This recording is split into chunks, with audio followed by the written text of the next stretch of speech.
A gente não criou o link. Porque a gente não criou... Estamos ao vivo. Ao vivo. Tá. Eu vou colocar no feed.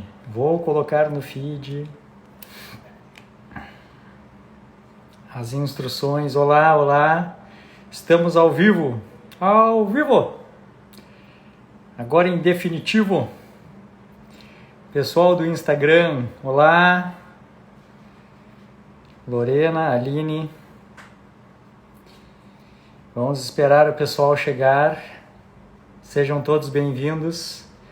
Daniel, direto de Santa Vitória. Muito bom. Doutora Thais Martin. Grande Henrique Altran. Grande. Cara, Henrique Altran, tenho que falar uma coisa aqui na live sobre um post que tu fez que achei top.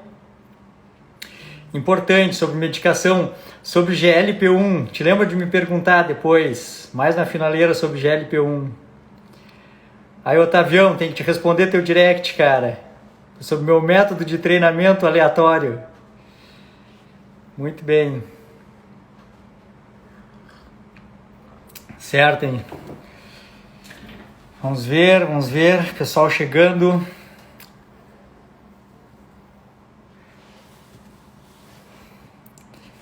Muito bem. Isso aí. Eu não uso liraglutida, eu uso outra, mas é isso, análogo de GLP-1. É uma coisa que a gente tem que conversar. Muito bem, 20 pessoas, os que me avisaram que estariam chegando já estão por aí. Se alguém tiver interesse em entrar na live mais adiante, depois da meia hora, me avisa e entra na live para conversar.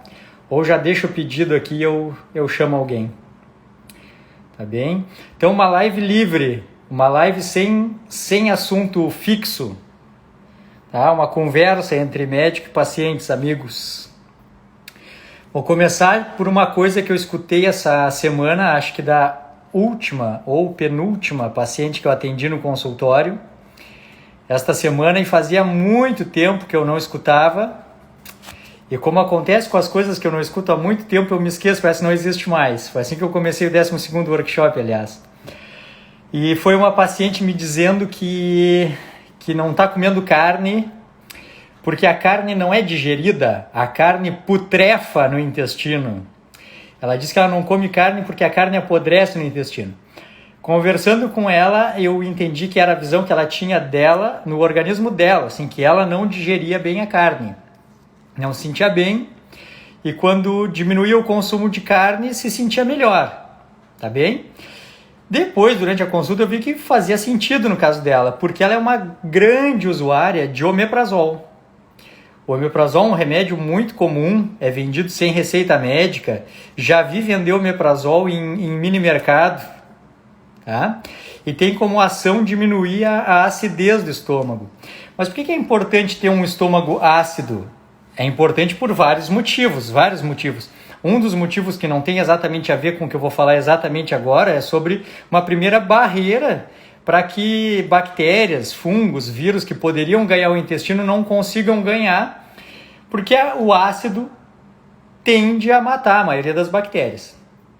E então essa paciente usava, porque ela sentia refluxo, azia, queimação, usava omeprazol. Sem ter a acidez do estômago, realmente ela tinha uma digestão dificultada das proteínas. Então, para aquela paciente, uma usuária crônica de omeprazol, realmente a carne acabava não sendo tão bem digerida. Mas muitas pessoas acreditam que a carne tem uma digestão difícil. Eu já escutei muito assim, eu evito comer carne porque carne tem uma digestão difícil. Bom, num paciente saudável, eu diria assim que ela não tem uma digestão difícil, ela tem uma digestão complexa. A digestão da carne depende de todo o arcabouço enzimático e anatômico do intestino, do trato digestório. Então precisa ter o ácido suficiente, precisa ter enzimas digestivas. Então isso acontece com a fisiologia do organismo normal. Quando a gente se alimenta mal, quando a gente come comida processada, que gera doença inflamatória intestinal, bom, eventualmente não tem nem as enzimas necessárias e eventualmente a acidez estomacal atrapalha, porque tem refluxo, e aí usando medicação atrapalha. O que a gente tem que entender? Que a carne é uma comida natural para humanos, mas que depende de um trato digestório saudável de humanos. Quem é que não digere bem a carne? Quem tem uma alimentação muito processada, quem já tende a comer menos proteína e mais carboidrato. A digestão de uma quantidade maior de carboidrato altera o pH intestinal, cria disbiose, altera a população de bactérias que moram no intestino. E aí depois a carne levou a culpa de ser uma comida de difícil digestão e que putrefa no intestino. Não putrefa no intestino, tá ok? Alguma dúvida sobre isso, me pergunte. Eu vi que alguém botou uma pergunta aqui. Como combater o mau hálito na low carb? Primeira coisa, assim, que é um erro dizer que fazer low carb produz mau hálito. Isso é um erro. Se fosse assim, eu já estaria separado há 10 anos, né, com a minha mulher. Na verdade, o que acontece é assim, ó, a mudança alimentar aguda, qualquer mudança alimentar aguda, altera as bactérias do intestino, altera o funcionamento intestinal, altera a frequência de evacuação, altera as fezes e pode alterar o hálito por essa mudança na composição da microbiota intestinal. Tá bem? Mas assim, low carb não produz halitose. Primeiro que a primeira causa de halitose, a primeira causa de mau hálito, ela está restrita à cavidade oral. É algum problema periodontal, algum problema na língua, algum problema na gengiva e não tem tanto a ver assim com a digestão quanto a gente acreditou. A outra coisa é que existe um mau hálito associado a low carb, que é o hálito cetônico. Só que o hálito cetônico ele não é ruim. O hálito cetônico ele é melado. O hálito cetônico ele chega até a ser gostoso. Ele é melado. O que pode haver de errado é o hálito urêmico, quando a pessoa come muita proteína para pouca gordura. Aí não é cetose, quem come muita proteína não entra em cetose, tem que ser uma proporção adequada entre proteína e gorduras boas. E quando erra nessa proporção e come proteína demais, pode ter um hálito desagradável que é o hálito cetônico. Mas assim, digamos que eu estou falando com pacientes iniciantes que ainda estão se achando nesse mundo complexo da mudança de estilo de vida e da composição alimentar. Eu diria assim, bom, escovar mais o dente ao longo do dia é uma coisa que auxilia muito. E o outro truque clássico é cravo. Cravo da Índia, mascar o cravo da Índia deixa um gosto residual que ajuda no controle da halitose, tá? Mas assim, não associem dieta low carb nem dieta cetogênica a mau hálito. Não, tá errado. O mau hálito, a halitose é restrita à cavidade oral e os hálitos que têm a ver com a dieta têm a ver com a parte melada, assim, doce da cetose ou amarga urêmica do erro alimentar de muita proteína para pouca gordura. Certo? Vamos ver o que mais tem aqui. 500 coisas. O que mais eu vou botar? Quem quer ser chamado para participar ao vivo tem que solicitar ao entrar. Sai, entra de novo, solicita, Luciano. Luciano, eu vou te botar aqui para falar, Luciano. Sinto lentidão na digestão da carne depois que fiz cirurgia da vesícula. A digestão das proteínas depende muito pouco ou quase nada da função da vesícula biliar. A vesícula biliar ela tem função de aumentar a capacidade da digestão das gorduras. A bile é um detergente, é um emulsificante de gorduras. O único efeito, assim, não o único efeito, mas assim, um efeito na digestão das gorduras que acontece pela retirada da vesícula biliar é a esteatorreia, é o aparecimento, surgimento de gordura nas fezes, eventualmente até com aumento do trânsito intestinal, diarreia. Quando a pessoa erra a mão na gordura, eventualmente quem faz low carb erra a mão na gordura porque come uma comida muito gorda, carne gorda com queijo, e a capacidade de digerir esse monte de gordura fica reduzida em quem não tem a vesícula biliar. Mas a questão das proteínas não. O que pode acontecer é que se tu come uma carne muito gorda, pode ter essa diferença mais por causa da gordura e não tanto por causa da proteína da carne. Carnes mais magras têm a possibilidade de ser digeridas em qualquer quantidade norteada pela saciedade sem influência de tu ter a vesícula ou não. Muito bem. Eu quero dizer uma coisa para vocês, são 19h10, a gente está começando a live no final da live, os últimos 10 minutos da live, eu tenho uma novidade para contar para vocês, um convite para fazer também, que eu vou guardar os últimos 10 minutos da live para explicar o que eu estou aprontando, o que eu estou fazendo e convidar vocês a participarem, tá? Então fiquem até o final para escutar e participar também dessa novidade que eu tenho para vocês. Deixa eu ver o que mais. Vários convidaram para entrar aqui. Mas não sei se é por querer ou não. Então, eu vou... Não vou. Daqui a pouco eu chamo. Sigamos com as dúvidas. Qual é a pergunta ali? Para quem tem deficiência de carnitina, qual é o problema? Problema nenhum. Com relação à vesícula, problema nenhum. E o consumo de carne vermelha, e principalmente vísceras, torna quase inexistente a deficiência de carnitina. Vamos lá, que mais? Deixa eu pegar outra pergunta aqui.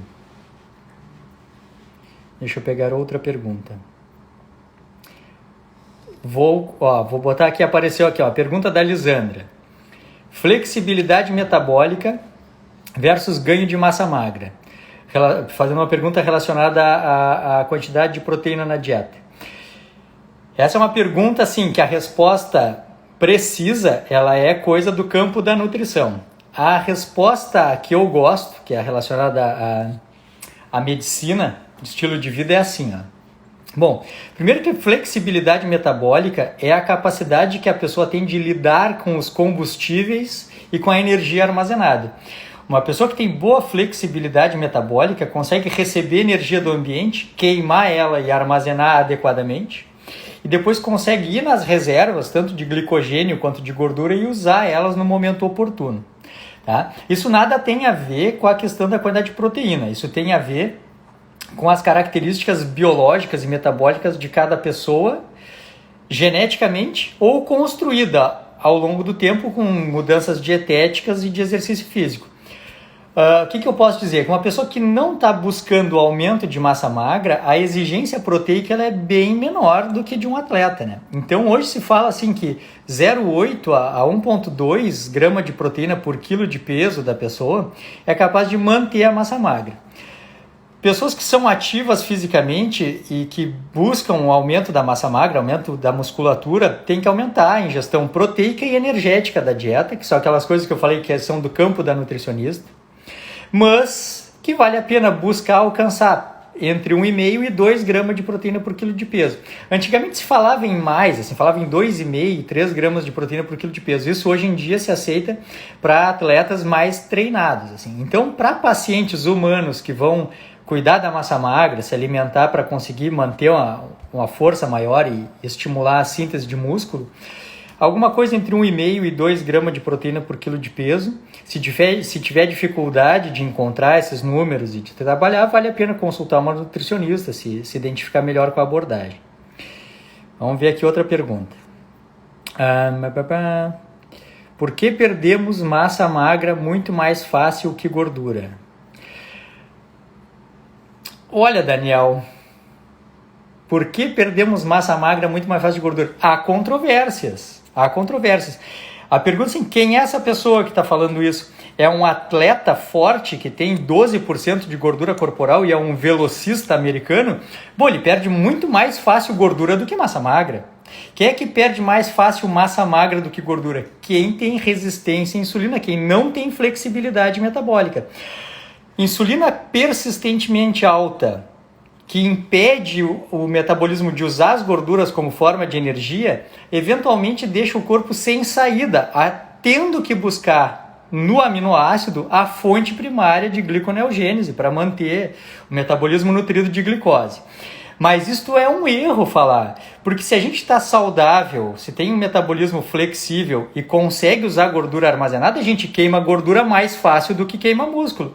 Um paciente saudável, metabolicamente ativo, assim, tem flexibilidade metabólica, faz exercício, tem massa magra, bom, ele pode ficar muito tempo sem comer vai queimar bastante gordura, mas o turnover proteico da massa magra vai manter a musculatura normal. Então depende de cada paciente, Danielzinho Chaves. Vamos ver aqui mais. Deus, eu não vou conseguir. Dicas para acalmar os corações sobre mudanças no funcionamento intestinal. Luciana.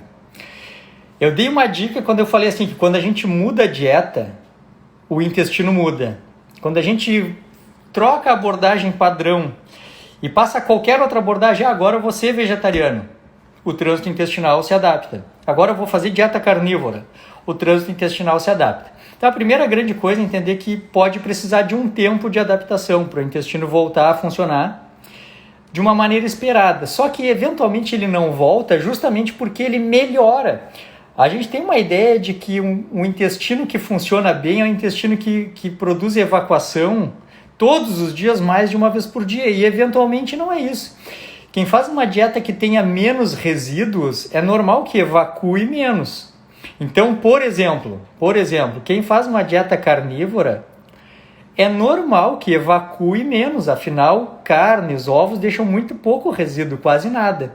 Então, a frequência evacuatória vai ficar mais na dependência das quantidades e do muco produzido pelo intestino, e eventualmente pode ser bem pouco. Agora, quem faz uma dieta baseada em plantas, por exemplo, passa o dia inteiro comendo uma quantidade muito grande de fibras, pode ter uma frequência evacuatória bem grande, com um volume grande de fezes, o que não quer dizer que seja bom.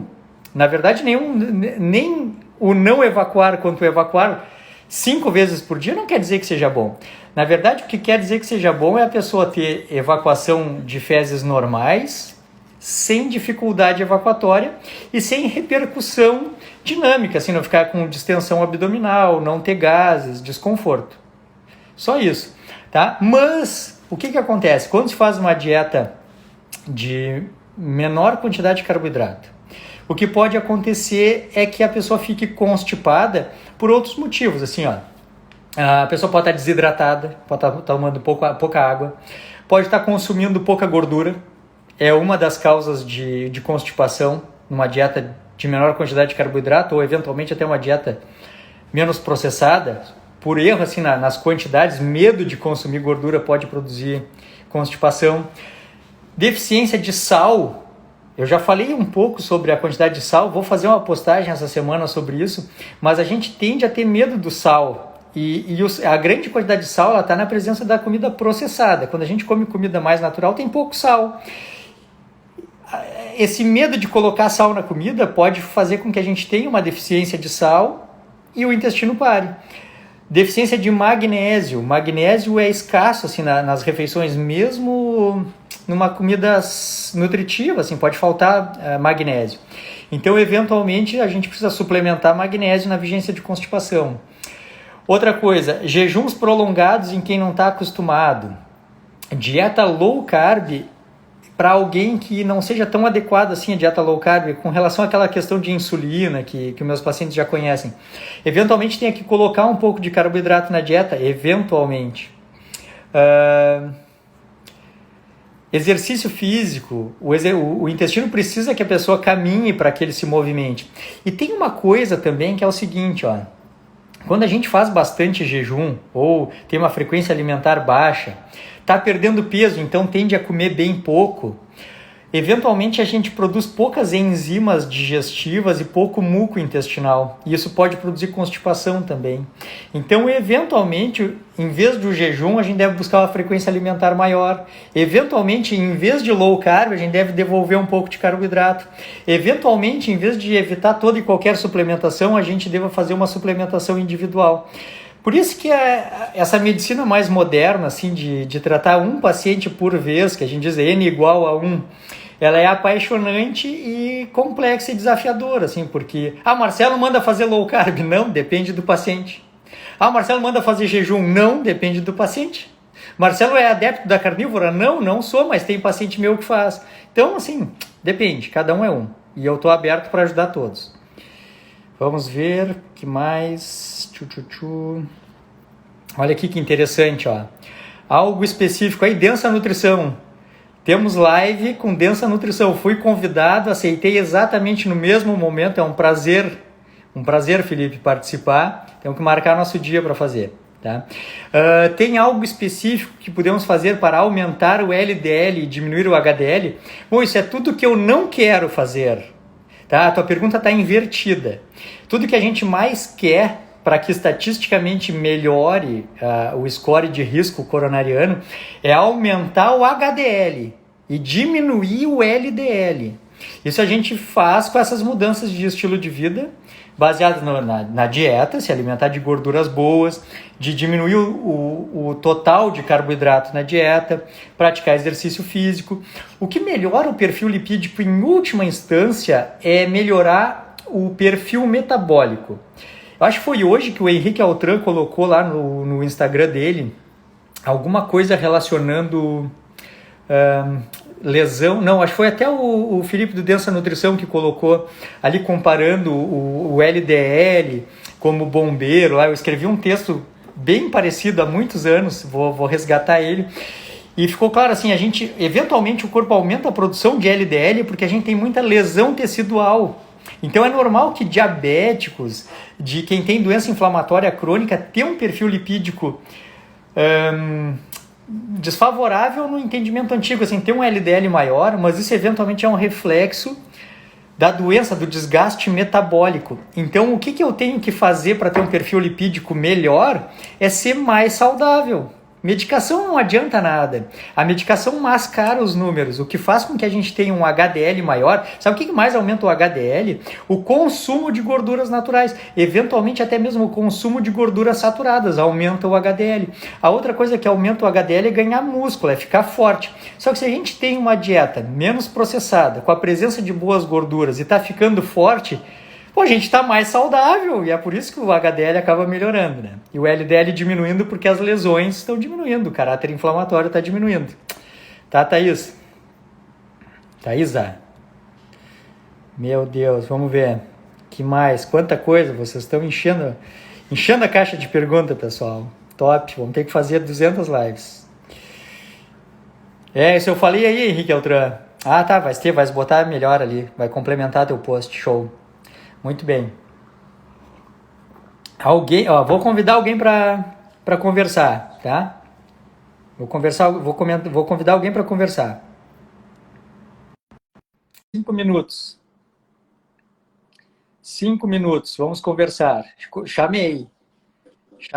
Vamos ver. Vamos ver se ele aceitou por querer ou foi sem querer. Alô? Alô? Vou te tirar. Acho que foi sem querer. Tirei. Quem é que vai entrar? Vou chamar alguém aqui para entrar agora. Vou chamar alguém para entrar. Quem quer entrar, eu estou procurando a lista aqui, mas quem quiser entrar, sai e entra de novo. Quem quiser entrar na live para conversar comigo agora, sai e entra de novo e pede para entrar, que vai estar lá na lista e eu vejo mais fácil, tá? Enquanto isso, eu vou responder essa pergunta que é top, ó. Pergunta de iniciante: em quanto tempo o estado inflamatório tende a recuperar? Não está na caixinha de perguntas, está na lista aqui. E eu peguei aqui a pergunta do Ederson. Cara, isso é imprevisível e eventualmente frustrante, porque eventualmente demora muito para os marcadores inflamatórios sanguíneos, assim, a bioquímica melhorar, tá?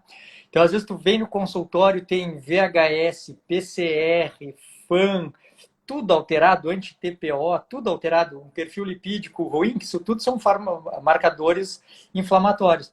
E aí tu começa a melhorar o estilo de vida, buscar qualidade de vida, tá te sentindo muito melhor, tá perdendo peso e ainda aparecem citocinas inflamatórias na bioquímica. Tá bem? Aí o que a gente tem que fazer? A gente tem que entender que os exames complementares, como os exames de laboratório, eles são isso, eles são complementares.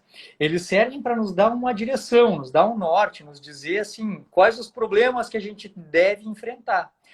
Agora, no momento em que tu está produzindo uma qualidade de vida melhor, está emagrecendo, a glicemia diminuiu, está tendo uma qualidade de sono melhor, uma performance, bom, eventualmente os marcadores demoram mais a baixar. O que não interessa, porque o que interessa é que o trabalho pela qualidade de vida deve se manter, porque a gente teve marcadores que nos avisaram da inflamação crônica, do risco de doença. tá? Então não fica esperando melhorar o exame.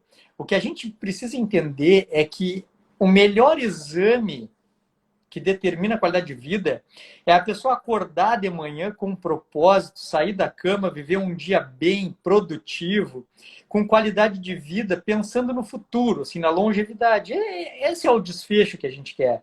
A gente quer viver bastante, quer viver bem, sem limitações. Então, se o paciente está melhorando a qualidade de vida, está se sentindo cada vez melhor, a gente vai jogando com a bioquímica e vendo como ela responde. Mas, sim, ela melhora e tende a se organizar.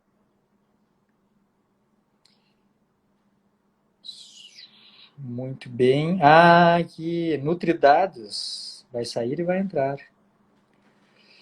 Olha aqui, o Henrique Altran, eu vou te dizer uma coisa do GLP-1, cara. Vou dizer uma coisa do GLP-1. Me entenda, me entenda.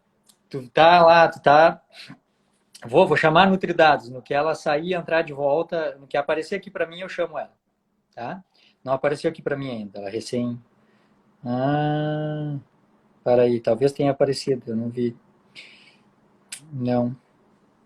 Não tá na minha lista aqui para chamar.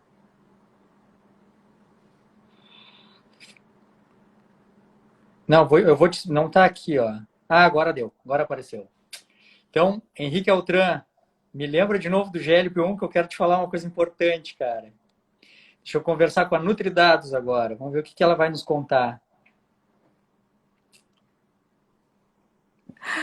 Aê, coisa Oi, boa! E pessoas! Eu estou aí? aqui já com roupinha de dormir.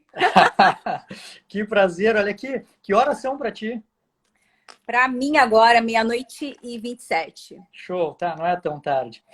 Olha aqui, me conta, vamos conversar.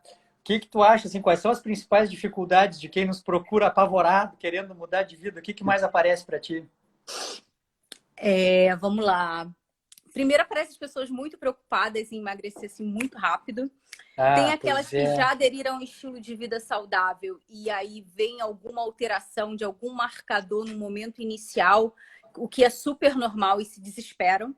Né? Então, muitas vezes elas vêm muito afoitas, né? Ai, tenho que pedir mais exame mês que vem, depois, e querem fazer um acompanhamento praticamente mensal, que eu acho extremamente desnecessário para a Isso, maioria dos casos, né? isso. Então, ontem uma pessoa me procurou, né, e falou assim: e eu já quero, fiz exame mês passado, já quero fazer mês que vem, porque tem um mês que eu aderi à cetogênica. Eu falei: calma, calma, calma, calma. É um erro comum. Não sei se tu viu o meu comentário agora sobre os marcadores inflamatórios, assim. Eu sempre peço bastante marcadores inflamatórios no começo, quando eu vou conhecer o paciente, assim. Super Só que válido. depois eles não determinam mais eternamente a minha conduta. O que determina a minha conduta é a resposta clínica, assim, como ele está se sentindo, como é que está a relação dele com o novo estilo de vida, se está se sentindo cada vez melhor, porque vai dizer assim, ó, tu deve ver isso seguido, a pessoa está se sentindo melhor, mas o colesterol piorou. A pessoa está se sentindo melhor, mas a glicose de jejum piorou, que é uma questão clássica da low carb, que Super a glicose de acontece. jejum pode piorar. Então eles chegam aflitos e eventualmente acontece assim, de estar com exames muito bons e eles não saberem direito interpretar e já vir assim com uma cara de velório e tá tudo bem. Assim. Porque uma Então, taxinha tá fora do lugar, né? é Assim, como se a gente fosse limítrofe, uma né? máquina assim formada por detalhes que se alguma coisa sair do eixo vai dar um grande problema, né? É verdade. Mas tem coisinhas, ó, eu vou falar aqui, eu vi que vocês e o Altran, tava todo mundo me comentando sobre Sim, colesterol. isso. Eu vou compartilhar com vocês a minha experiência pessoal, que assim, muitas vezes nem sempre o colesterol aumentar vai ser algo bom, né? Sim, Então, por exemplo, no sim, meu caso, sim. o que aconteceu? Foi ali o primeiro indício de que a minha tireoide estava ruim e eu Claro, negligenciei. claro. E aí eu retirei a tireoide e depois de um ano, quando tudo estabilizou, para quem não sabe, para quem não me conhece, eu sou carnívora. E mesmo na carnívora, quando os hormônios ficaram estabilizados, aí o colesterol ficou lindo e perfeito, né? Tá, Então, sim. na verdade, foi o colesterol ele pode sinalizar, mas infelizmente a gente colocou um peso no colesterol em relação ao risco de doença cardiovascular muito exacerbado, né? Sim. Um medo assim, né, irracional, na verdade, mas algumas vezes pode ser até um indício também de desbiose, né, Isso. acentuada. Então, é uma discussão também que eu vejo sendo pouco falado, né? Não, sabe como é Em que eu tenho relação. trabalhado com a questão do perfil lipídico agora, assim, mais modernamente?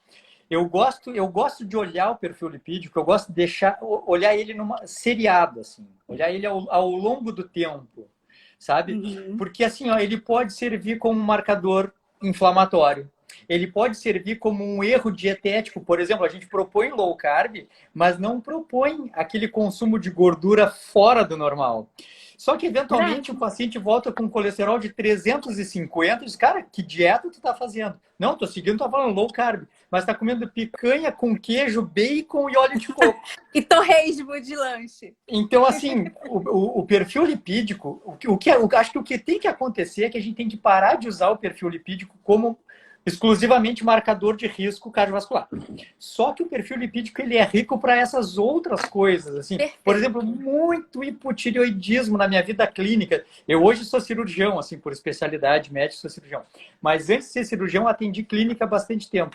Muito hipotireoidismo eu descobri a partir da dislipidemia, porque é clássico que fica com um perfil lipídico muito ruim, a gente não muda nada, resolve a tireoide e melhora o perfil lipídico. Então, acho que o perfil lipídico é um bode expiatório, assim, que a gente, eu te entendi o que tu quer falar. A gente não deve tolerar dislipidemias como quem queima Como sutiã, sendo- assim, de liberdade da low carb. porque eu vejo muita gente aqui tendo colesterol alto como troféu. Quase Né? eu já ia dizer, quase se orgulhando disso, né? Quase não, se orgulham, né? Tem muita gente que eu vejo que, tipo, se orgulha e muito de ter o colesterol aumentou do nada e tal. É. Então, eu acho que Isso assim, ó, não deveria ser o normal. aquele basal clássico, assim, de alguma coisa em torno de 200 de total, com alguma coisa em torno de 70 ou 100 de HDL, com um LDL não tão maior do que 100, 150, um triglicerídeo bem baixo, é o que a gente quer.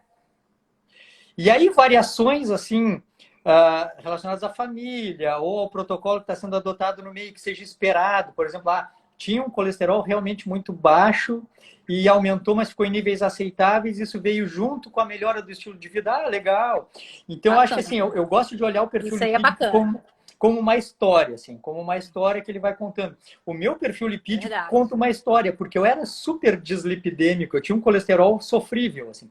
E a minha dieta era a dieta mais sofrível da vida, assim, eu era doente. E aí, hoje eu me preocupo com o meu colesterol porque ele é perigosamente baixo, ele está baixo demais. E eu até gostaria que ele subisse, assim, eu tenho tipo 120 de total, com 70 de HDL, é uma coisa muito, muito louca, assim. Mas é um total que até me preocupa, porque estatisticamente, depois dos 40, a gente quer que ele seja um pouquinho mais alto. Mas, assim, refletiu bem a minha história. Eu era inflamado, eu estava gordo, diabético, hipertenso e colesterol 240 com HDL bem baixo. Então, tá bem. Mudei meu corpo, mudei meu estilo de vida, mudei meu perfil lipídico. Isso foi muito legal. Então, tá, E beleza. você também Parabéns teve para mim, ótimo. histórico de hipotiroidismo, não?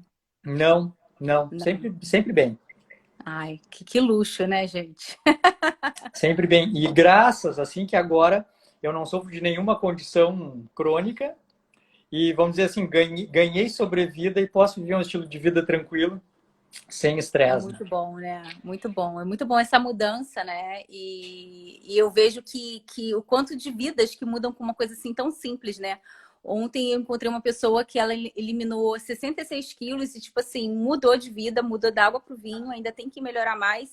Mas você vê os exames, né, em 9 meses. Isso foi em 9 meses, né? E a melhora dela no quadro clínico, assim, em fotos, em como ela se sente, né? E é uma coisa que se complementa, né? Como que a pessoa se sente, como que ela tá, né? O número a gente Sabe analisa e que tal, é isso, assim, mas é que o isso que eu paciente diz... vejo.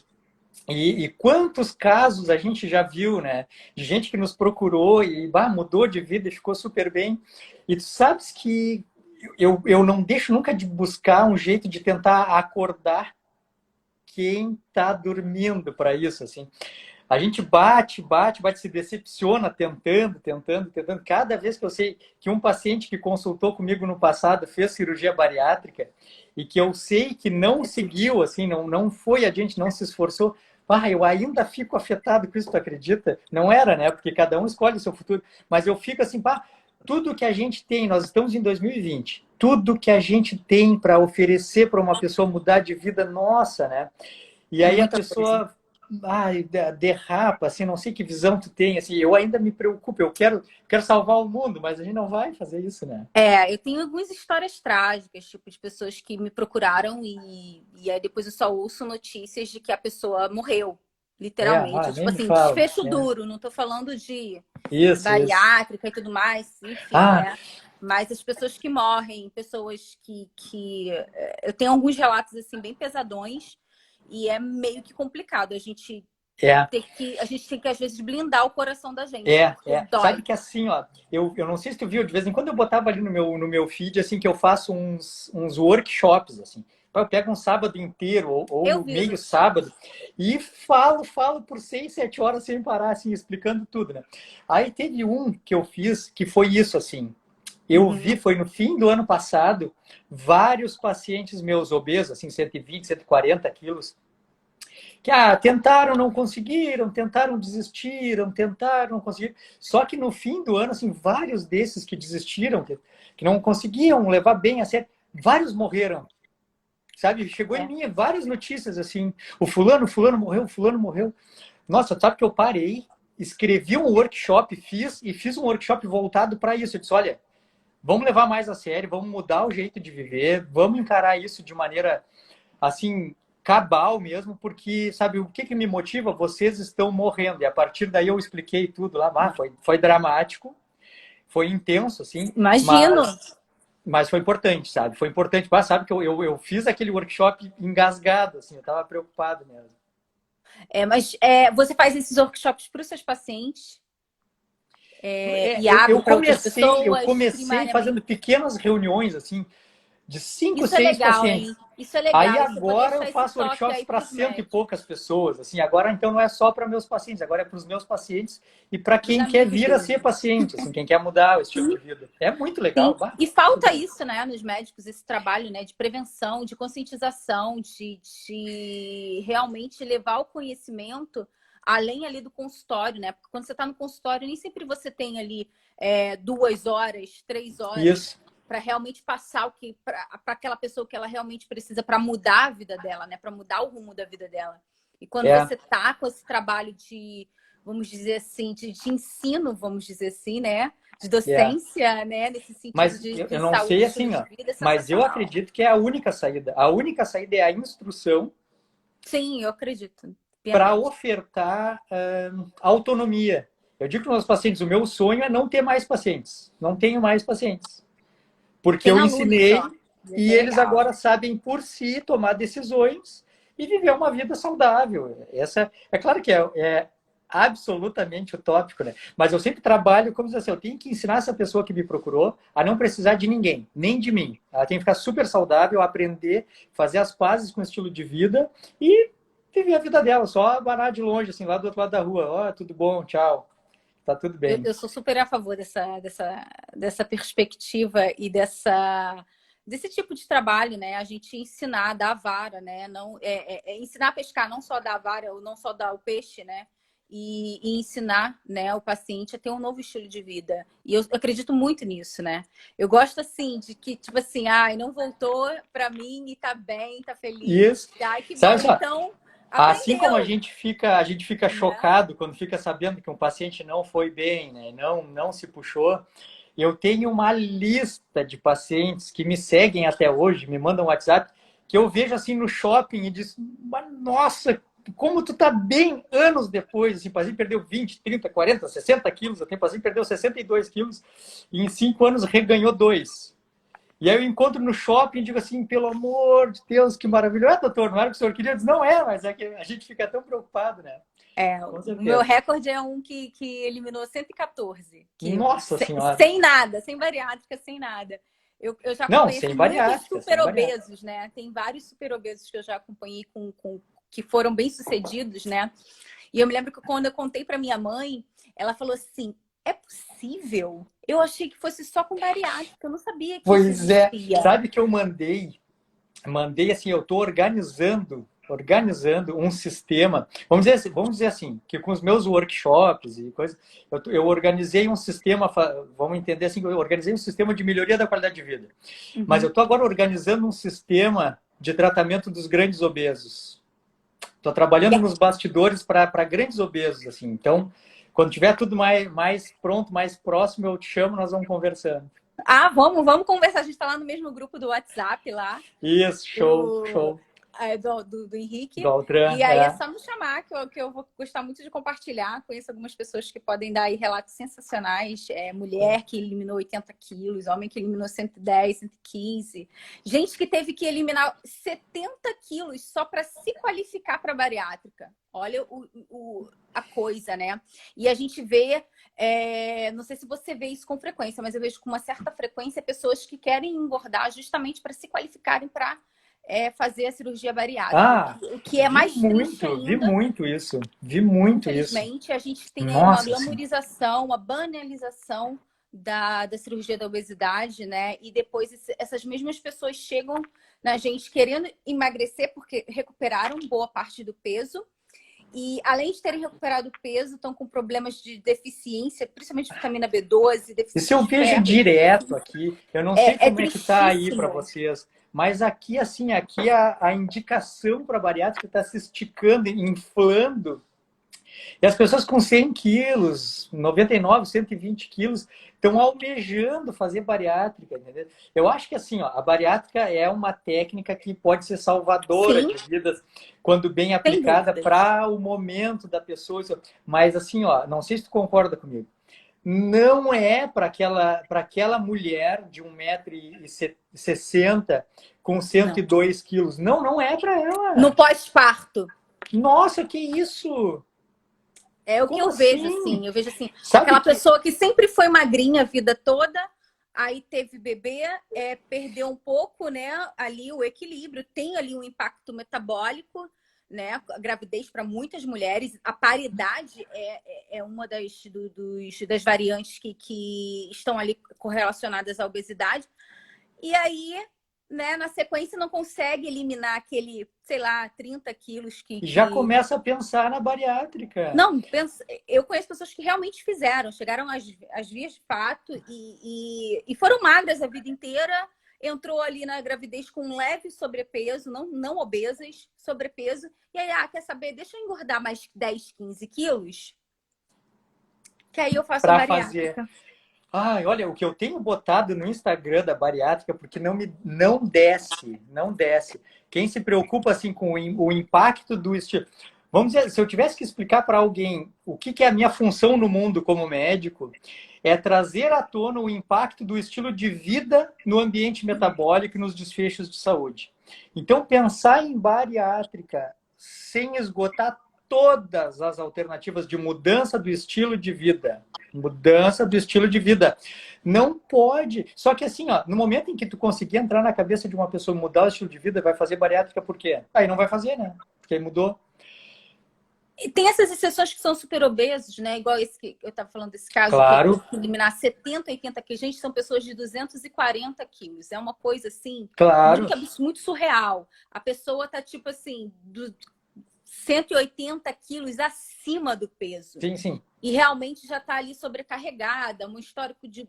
Mas que mudou a cabeça, só que o caminho, às vezes, é longo demais, tem doenças, comorbidades associadas, então realmente fica vantajoso. Mas a pessoa sabe como emagrecer, já conseguiu emagrecer, mas, assim, e aí ela eu dá acho que a gente... Aí tudo é indicação, né? Tudo bem indicado, eu acho que é válido. Mas essa eu acho que assim, eu acho que lá na grande obesidade, naquela grande obesidade, a gente não vai nem entrar naquele assunto lá. Tá. Só que a gente não está falando disso, nós estamos falando das pessoas ativas, das pessoas que têm o poder de retomar a própria vida. E aí eu vi que o Henrique botou aqui que a bariátrica não é a alternativa mais fácil. Esses dias eu botei uma história, até foi ontem, mostrando assim que o próprio paciente, depois que faz, muitos deles, nossa, é horrível de difícil. Sabe o que eu penso? É que nós vamos ter que conversar depois sobre isso, eu vou ter que conversar contigo sobre isso. É que a questão é que a bariátrica, eventualmente, ela é um ponto, assim, dramático na vida da pessoa, em que ela, depois que ela aceita a bariátrica, ela acaba se sujeitando a outras coisas. É uma disrupção, né? E que Um recomeço. sem esse evento traumático, vou te dar um exemplo, assim, eu falei com a Maíra Soliani essa semana sobre protocolos de jejum e etc. E os protocolos de jejum são uma ferramenta que, se bem adequada, pode ser uma ferramenta potente. Mais uma coisa para a gente usar. Só que o paciente não admite. Assim, é raro ver um paciente que fala em jejum, a pessoa foge do consultório. Só que quando faz uma bariátrica, não viu o exemplo que eu dei ali? Eu tive que ficar muitos dias em jejum. Aí Tá é bem, mas se eu aceitável, proponho né? aqui no meu consultório, ele não faz. Mas no pós-operatório obrigatório de uma grande cirurgia que teve que ficar, tolerou. Então, acho que um dos desafios que a gente tem é criar esse ponto de disrupção, assim, do tudo ou nada, do passar por cima do medo e do encarar a situação de frente, de modo que o paciente tolere low carb quando cabe low carb, tolere jejum quando cabe jejum, tolere carnívora se optar por isso, e tratamentos outros. Eu posso te falar um negócio engraçado? Diz. É que a última pirâmide alimentar para pessoas que fizeram bariátrica é low carb. Depois eu mando para vocês lá no grupo. Manda. Né? Que é low carb. É muito Mas não viu aquele, o clássico, que o clássico. não é aceitável, né? Tipo assim, para muitos médicos, não para todos. Agora a gente está mudando, o paradigma está se modificando. Sim. Mas, tipo assim, não é aceitável para um médico fazer jejum intermitente, não é aceitável fazer low carb. Mas aí fez a bariátrica, aí vale. Pois aí, é. Sim, mas assim, ó, o clássico Dr. Nau do Quilos Mortais. Pare de comer carboidrato, Você não pode ficar comendo todo dia, coma menos vezes ele é demais, por dia. ele é o melhor Tá do ali mundo. na TV, né? Eu sigo ele no Instagram, é muito legal. Ele tem Instagram? Tem, é muito sabia, legal. não, Olha aqui, ó, deixa eu te ele comentar uma é o melhor coisa. de todos. Eu comentei com o Henrique Altran que eu ia falar sobre medicação, sobre o GLP-1. E eu vou aproveitar para falar contigo aqui, que já acaba a gente fechando essa questão, que é a seguinte, ó. E a gente também, eu acho que casa bem com o que tu falou sobre o perfil lipídico. A gente também não pode ser preconceituoso com o tratamento medicamentoso da obesidade. Não. Sabe? Não. Quando a gente estuda assim, ó, resistência à insulina, resistência à leptina, a inflamação do hipotálamo com perda da sensibilidade, a sensação de fome e saciedade, eventualmente eu preciso medicar o paciente. E aí, por exemplo, ó, os análogos de GLP-1 que realmente vieram para ficar, são essas medicações injetáveis, tipo liraglutida, dulaglutida. Quando um paciente não bariátrico consome uma comida natural de processamento mínimo, carne, essa carne chega lá no jejum sendo digerida ainda. E quando ela transita no intestino delgado, libera GLP-1, que é um potente anorexígeno, diminui a contratilidade do estômago, então favorece o déficit calórico. E hoje a gente tem análogos de GLP-1 para ser usado de maneira medicamentosa, assim, injetável, uma vez por semana ou uma vez por dia, dependendo do que vai se usar. Se o paciente tem indicação, que tem uma indicação adequada bioquimicamente com relação aos níveis de insulina e glicemia, eu uso análogo de GLP-1 no paciente. Porque eu não posso pedir, olha só, assim, ó, a gente pede em low carb, te alimenta conforme a fome e a saciedade. Só que nos grandes obesos, a sensação, o adipostato, assim, a sensação de fome e saciedade, ela está quebrada, está doente. Tá detonado. Como é que você pede para alguém sentir seguir a fome e a saciedade quando isso não está funcionando zoado naquele paciente? Então eu já aproveito para falar isso contigo aqui, porque talvez algum obeso maior esteja nos assistindo. Não, eu preciso fazer bariátrica. Porque eu entendo que eu tenho que mudar meu estilo de vida, mas eu tenho uma fome que não acaba nunca. A gente sabe como tratar. Com carne, com gordura. A gente sabe como tratar essa fome, a gente sabe como tratar adequada. Hoje em dia tem medicações adequadas que controlam a compulsão, assim, o comportamento aditivo, o comportamento de vício, de comer por vício. Hoje em dia a gente consegue medicamentosamente amenizar isso.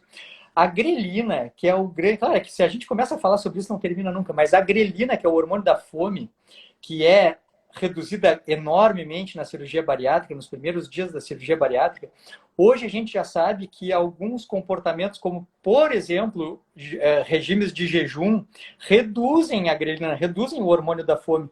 Então, eu quero dizer assim, que a gente sabe em 2020 como tratar as grandes obesidades, diferente de 10, 15 anos atrás. Por isso As que eu chances tenho... são melhores, né? Continua sendo algo complexo, difícil, mas Claro. se a gente não insistir e usar do que melhor tem em ciência, em tecnologia, tudo e mais um pouco a nosso favor, né? É que as pessoas Fica ainda complicado. acham que emagrecimento é déficit calórico. Déficit calórico. Voluntário, passa fome, déficit calórico. Não é mais, já não é mais assim. Uma coisa que não mudou é que a pessoa tem que estar disposta a mudar o estilo de vida. Isso aí não tem como, né? Isso Essa não tem. E variável não é existe um principal. remédio que altere o comportamento da pessoa assim, quem ela é. Então, eu sempre comparo o processo de emagrecimento como um curso, assim, uma faculdade. A pessoa tem que querer cursar. Tem. Mas se ela quiser, a gente consegue ajudar. Isso é a grande mensagem. Assim. Sim, com certeza, super concordo com isso. Na verdade, essa questão do comportamento, da questão do mindset, né? Da pessoa realmente querer se permitir, ela é essencial, né? Porque o paciente, ele não pode ser paciente, ele tem que ser ativo. Isso, né? que Ele tem é que a estar junto no autonomia. tratamento, ele Então... tem que estar dentro do processo. Senão a coisa não vai, não funciona. Não... Tem uma parte que cabe a gente, né? Como nutricionista, como médico, enfim, como profissional da saúde, psicólogo, enfim, mas tem uma parte que ela é do paciente. E se ele não acreditar, se ele não quiser, se ele não estiver disposto a matar e morrer para ali, para sobreviver. Tem um dos vídeos que eu coloquei ali que diz isso, assim, o paciente que vai tentar mudar o corpo, ele tem que estar disposto a, de alguma forma, deixar de ser quem ele é agora e se transformar numa nova pessoa. Isso é primordial.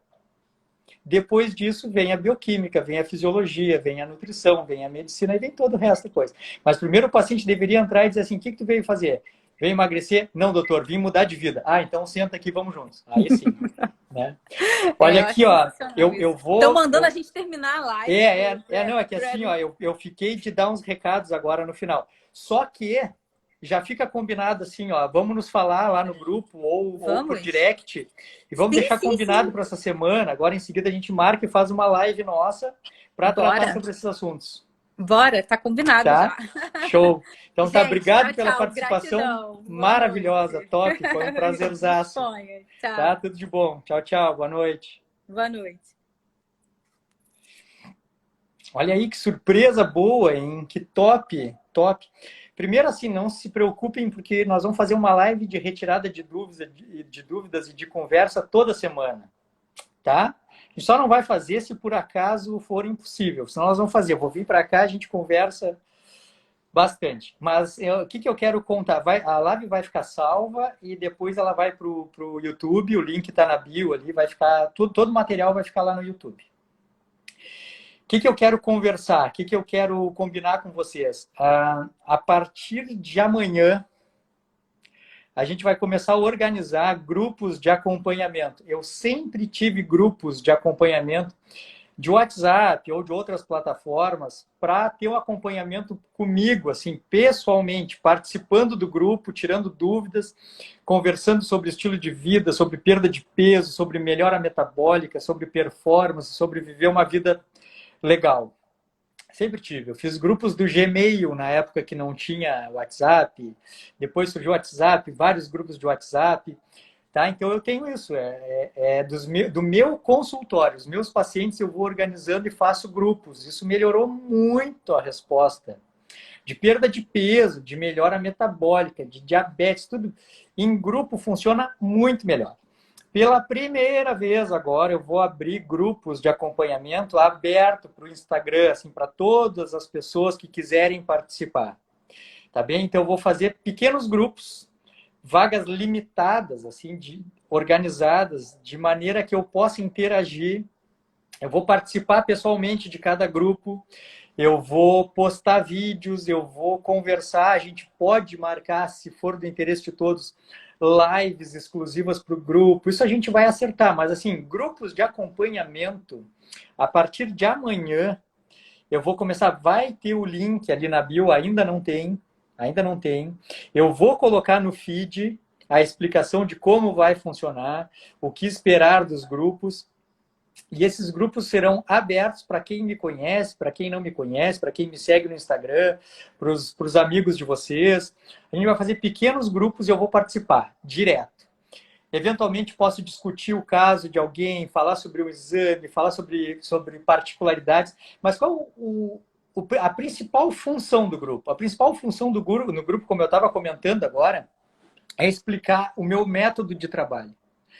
O que afinal eu faço para fazer com que as pessoas percam peso, melhorem performance, melhorem o diabetes? O que afinal eu faço? É o que vocês vão saber agora com acompanhamento pessoal e diário.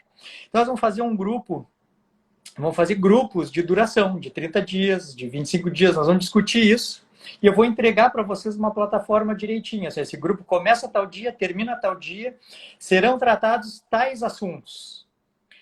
Terminado esse grupo, a gente já tem destino para esse grupo, opções que vão ser discutidas no decorrer do grupo. Mas o que eu saliento é assim, ó, o resultado em grupo, ele é muito melhor do que o resultado individual. Então, vocês vão ver assim, quem está me assistindo do Maranhão, quem está me assistindo da Bahia, que eu sei que tem, do Acre, tá? A gente tem a chance agora de ter um convívio diário, pessoal, eu vou participar.